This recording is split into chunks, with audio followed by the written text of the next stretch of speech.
কবুতর সকাল সকালে খামার থেকে, মানে আমার তো নিজস্ব খামার আছে, খামার থেকে কবুতর নিয়ে এসে পরিষ্কার পরিচ্ছন্ন করে ছোট ছেলের আবদার কবুতরের রোস্ট খাবে, সেজন্যই তো কবুতরের রোস্ট রান্না করতেছি।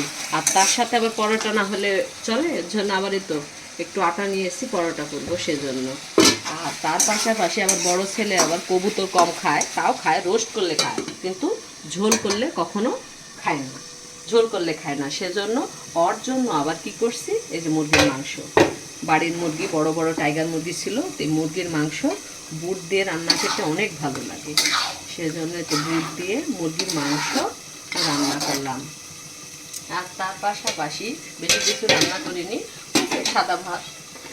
সাদা ভাত রান্না করছি। আর এখানে যে মাছের চটচটি, আমার আবার রাহাতরাফির আব্বু আবার মাছের চটচটি খেতে অনেক পছন্দ করে, সেজন্য রান্না করলাম। আর রোস্টটা করতেছি।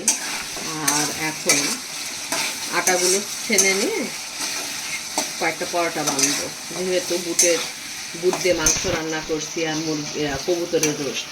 আমার বাচ্চারা আবার ঝোল খাবে না, কবুতরের শুধু রোস্ট করলে রোস্ট খাবে। তো চিন্তা করছি একটু গরম পানি করে হালকা করে পরোটাটা করে ফেলি, সেজন্য একটু এখানে আস্তে আস্তে রোস্ট হবে। আর বুটের তরকারিটাও হয়ে গেছে, এটাও নামায় রাখবো। আর তার পাশাপাশি এখন একটু রুটি করব। তো এখন আটাগুলো সুন্দর করে ছানতেছি, যেহেতু এই যে মুরগির মাংস হয়ে গেছে, এখন এটা চুলাটা বন্ধ করে দেব।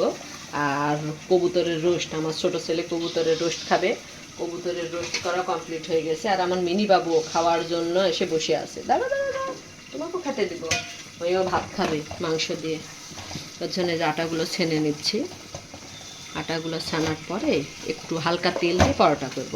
আমার বড় ছেলে ছোট ছেলে মাংসর তরকারি হলে পরোটা খেতে অনেক ভালোবাসে। এই তো পরোটা করব, ছেলেরা যেহেতু পরোটা খেতে চাইছে, মাংস রান্না করব সেজন্য যে পরোটা। আর এখানে দেখি রোস্টটা কি খবর, হ্যাঁ রোস্টটাও হয়ে গেছে। কবুতরের রোস্ট দিয়ে পরোটা খেতে অনেক ভালো লাগে, সেজন্য এক চুলাতে কবুতরের রোস্ট, মানে খুব তাড়াতাড়ি রান্না করব। রান্না শেষে আবার কবুতর ঘরে যেতে হবে, কবুতরগুলোকে সকালের খাবার পানি দেয়নি, কিন্তু নিচে হাঁস মুরগি চীনা হাঁস এগুলো সবগুলোর খাবার দিছি, পাশাপাশি বাড়ির কাজ করতেছি, যেহেতু নিজের কাজ নিজেই করে খাই সেজন্য। আর এই তো পাশাপাশি আমার এটা হয়ে গেছে, রোস্টটাও হয়ে গেছে। এখন পরোটা, বাচ্চারা যেহেতু খেতে চাইছে, ভাতও রান্না করলাম, দুপুরে রান্না বান্না কমপ্লিট, পাশাপাশি পরোটাও করতেছি। হ্যাঁ, কাজের ফাঁকে ফাঁকে কি করব, মিনি বাবু এসেও খাওয়ার জন্য অস্থির হয়ে গেছে, সেজন্য ওকে শুধু গরম ভাতটা দিলাম যেন খায়।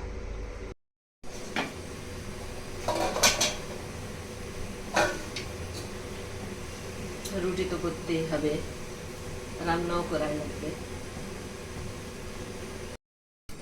এই যে পরোটাটা হয়ে গেছে, আর আরেকটা রুটি তৈরি করাও হয়ে গেছে।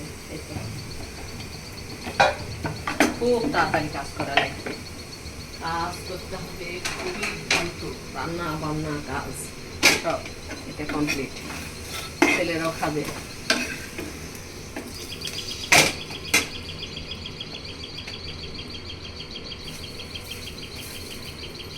হ্যাঁ